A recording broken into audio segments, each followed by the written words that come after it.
आमदार आदित्य ठाकरे यांनी मुंबईतली घरं, सेस इमारती आणि पुनर्विकासाच्या प्रश्नांवर महत्त्वाची पत्रकार परिषद घेतली। यावेळी त्यांनी मुंबईकरांच्या घरांचा प्रश्न प्रलंबित असल्याचा आरोप करत महायुती सरकारवर जोरदार टीका केली। मुंबईकरांच्या घरांचा प्रश्न आणि पुनर्विकासाची गती यावरून आदित्य ठाकरेंनी सरकारवर हल्लाबोल केलाय।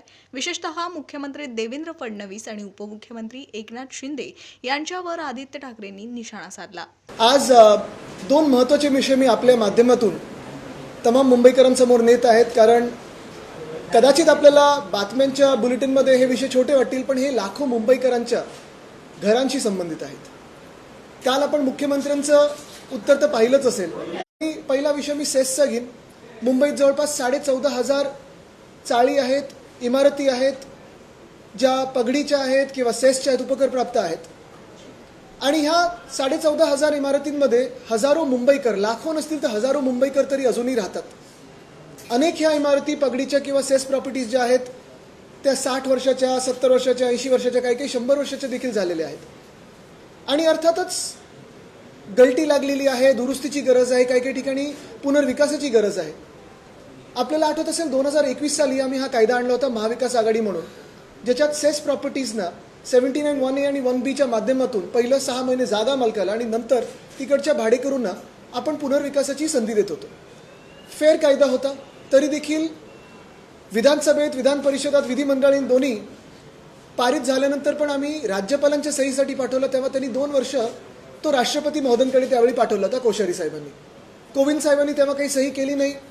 मग आमचं सरकार पाडलं गेलं। त्यानंतर मुर्मू मॅडम आल्या राष्ट्रपती महोदया म्हणून आणि त्यांनी तो कायदा पारित केला। पण कायदा पारित झाल्यानंतरच काही जागा मालक कोर्टात गेले की सक्षम प्राधिकरण कोण आहे, कॉम्पिटंट अथॉरिटी कोण आहे, निर्णय कोण घेणार की ही इमारत डिलॅपिडेटेड आहे की नाही, याच्यावर कोर्टात गेले। आणि ते चौधरीजी असतील, मनोज जामसोलकरजी असतील, आम्ही सगळेच खालच्या हाऊसमध्ये 10 मुंबईचे आमदार आणि इतर अर्थात महाविकास आघाडीचे देखील आमदार हा विषय मांडत आलो, लढत आलो। हे सगळा जो गठ्ठा आहे हा मी खास करून आणला, कारण की पत्रव्यवहार असतील, अर्धा तास चर्चा असेल, हे सगळं हा रेकॉर्ड पूर्ण आम्ही ह्याच्यात तो आणलेला आहे।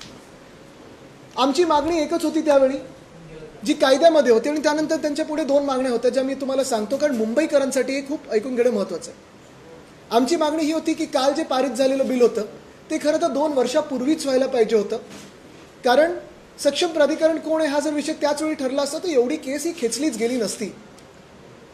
काल आता पारित झाल्यानंतर 20 तारखेलाच ही केस आहे।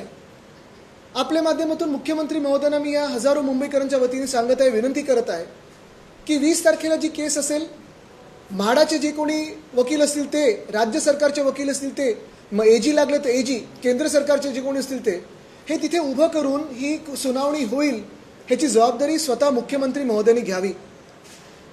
नुसतं काल कायदा झालाय, अजूनही ते सबज्युडिस आहे। काल कायदा झाला म्हणजे सेसमध्ये राहणाऱ्या किंवा पगडीमध्ये राहणाऱ्या लोकांनी अजूनही हे विचार करू नये की आता आम्ही घर सोडून जाऊ शकतो, आमचा कायदा पास झालेला आहे, पारित झालेला नाही। काल कायदा पारित झालाय, पण निकाली ही केस लागायची आहे। म्हणून कृपा करून कोणी जर तुमच्याकडे जागा मालक आलं, बिल्डर आलं की बघा आता तुमचा तर पुनर्विकास होणारच आहे, विकास होणारच आहे, घर सोडून जा, घर सोडून जाऊ नका।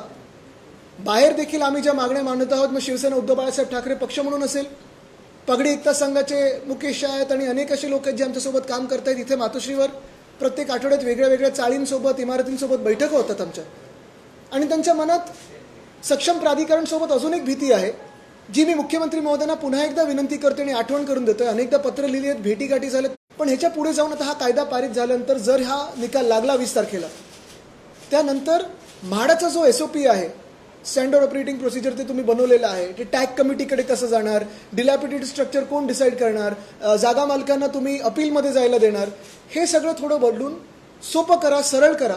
आणि ठीक आहे, जागा मालकांना त्यांचा न्याय हक्क जो असेल तो द्याच, पण जे भाडेकरू आहेत त्यांचा देखील आवाज दबला जाणार नाही, ह्याची पण काळजी आणि दक्षता तुम्ही घेणं गरजेचं आहे।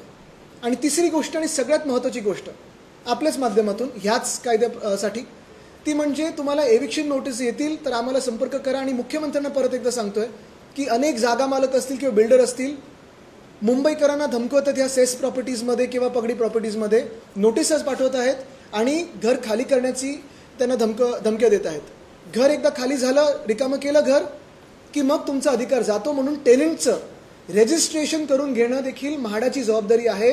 ती म्हाडाने केली पाहिजे, सरकारने केली पाहिजे, जेणेकरून टेनंटना त्यांचा अधिकार हा पूर्ण मिळेल. ही झाली सेसची गोष्ट. म्हणजे पहिली गोष्ट म्हणजे कायदा पारित झालाय पण अजून निकाल लागायचा आहे. दुसरी गोष्ट म्हणजे मुख्यमंत्री महोदयांनी एविक्शनच्या नोटिसेसवर बंदी आणावी, नाहीतरी सबज्युडिस आहे आणि आता कायदा केलेला आहे. आणि तिसरी गोष्ट म्हणजे कुठेही जी काही ह्या टॅग कमिटी वगैरेच्या सगळ्याचा काही गोंधळ आहे तो सरळ आणि सोपा करावा. जसं सेसबद्दल हा एक विषय आहे, तसा दुसरा विषय म्हणजे काल मुख्यमंत्री महोदयांनी एक सन्मान्य सदस्य काळीदास कोळंबकरजींना क्रेडिट देत असताना सांगितलं की पोलीस हाऊसिंगबद्दल आता आम्ही विचार करणार आहोत. तसं पाहायला गेलं तर मुंबईतले सगळेच आमदार आणि खास करून आम्ही शिवसेना उद्धव बाळासाहेब ठाकरे पक्षाचे आमदार हे पोलीस हाऊसिंगबद्दल असेल किंवा शासकीय कर्मचाऱ्यांबद्दल असेल प्रत्येक अधिवेशनात आवर्जून हा विषय मांडतो.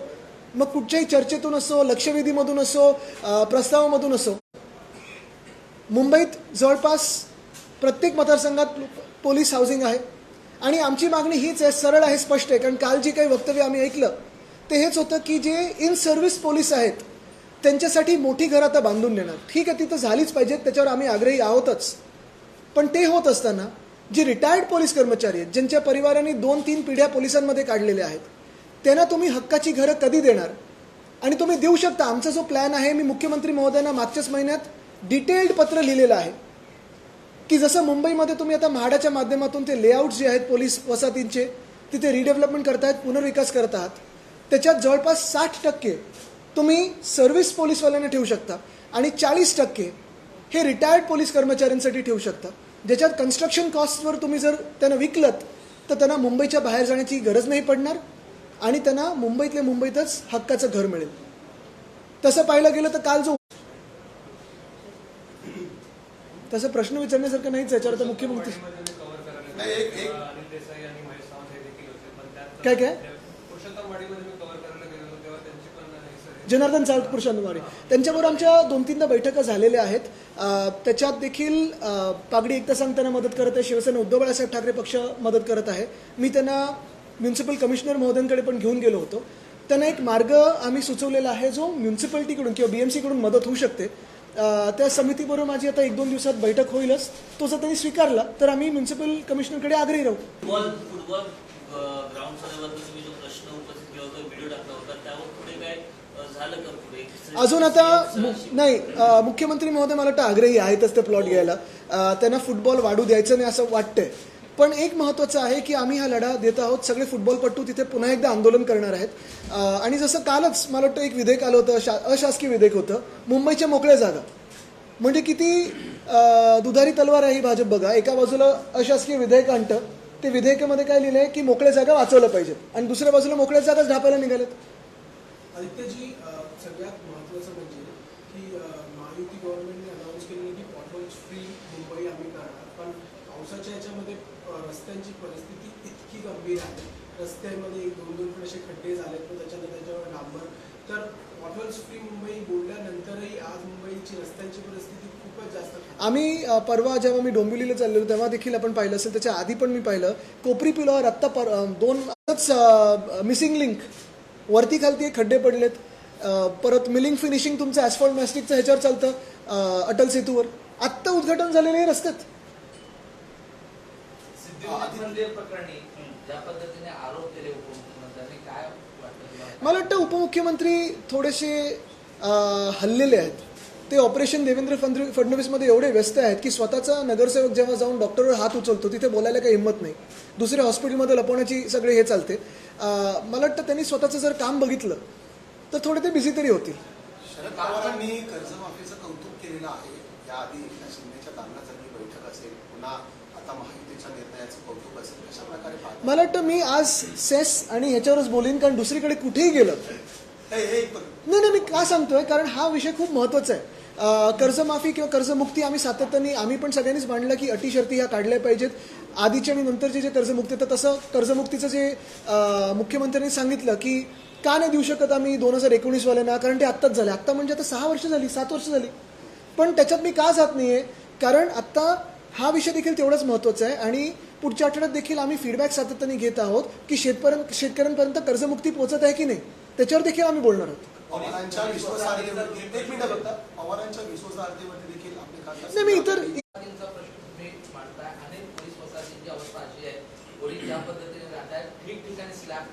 फ्लॅट इमारती कोसळल्या. आणि HR कापला जातोय पगारातून. आणि त्याच्यातून कापून जातोय आणि मुळात ते सरकारी नोकरीमध्ये असल्यामुळे ते बोलू शकत नाहीये. अशा वसाहतींच्या संदर्भात आपल्याकडून काय झालं तुम्हाला सांगतो. हा विषय मी आमच्या काळी म्हणजे महाविकास आघाडीच्या काळात आपल्याला आठवत असेल, मार्चचं जे अधिवेशन झालं होतं सरकार पाडायच्या आधी, त्या अर्थसंकल्पामध्ये 650 कोटी पोलीस हाऊसिंगसाठी आम्ही तरतूद केली होती. वरळीची पोलीस वसाहत असेल किंवा अनेक ठिकाणी, आता मग हे आपलं नायगावची असेल किंवा माहीमची असेल, या सगळ्याचा पुनर्विकासाचा आराखडा देखील बनला होता.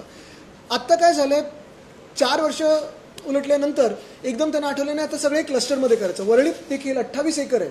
एकसुद्धा RGPG न हलवता, एकसुद्धा झाड न कापता तुम्ही तिथे अधिक फ्लॅट्स बनवू शकता, जास्ती फ्लॅट्स बनवू शकता आणि रिटायर्डवाल्यांना पण देऊ शकता. ही मी डिटेल्ड नोट मुख्यमंत्र्यांना दिलेली आहे. पण त्यांची एक विल पॉवर पाहिजे. आता हे जे काल त्यांनी घोषणा केलेली आहे की 7 दिवसात आम्ही बैठक घेऊ, ही गेल्या 4 वर्षात मला वाटतं 8वी की 9वी बैठक असेल. निवडणुकीच्या आधी घटनाबाह्य मुख्यमंत्री मिंदेंनी आश्वासन दिलं होतं की 8 दिवसात तुम्हाला घरं देतो रिटायर्ड पोलीस हाऊसिंगला. सिडकोची घरं खाणीत दाखवली होती मुंबईच्या बाहेर. तसंच मला वाटतं नंतर मागच्या ह्या मुंबई महानगरपालिकेच्या निवडणुकीच्या आधी राहुल नार्वेकर अध्यक्षांनी एक समिती जाहीर केली होती. मग अजून कोणीतरी एक समिती जाहीर केली होती. मागच्या दिवसात गृहराज्यमंत्र्यांनी मला आश्वासन दिलं होतं, ते आश्वासन समितीमध्ये आता पाठवलं मी, की नाही आपण बैठक लावू आणि हा विषय निकाली लावू. ही नुसतं आश्वासनामागे आश्वासनं चाललेली आहेत.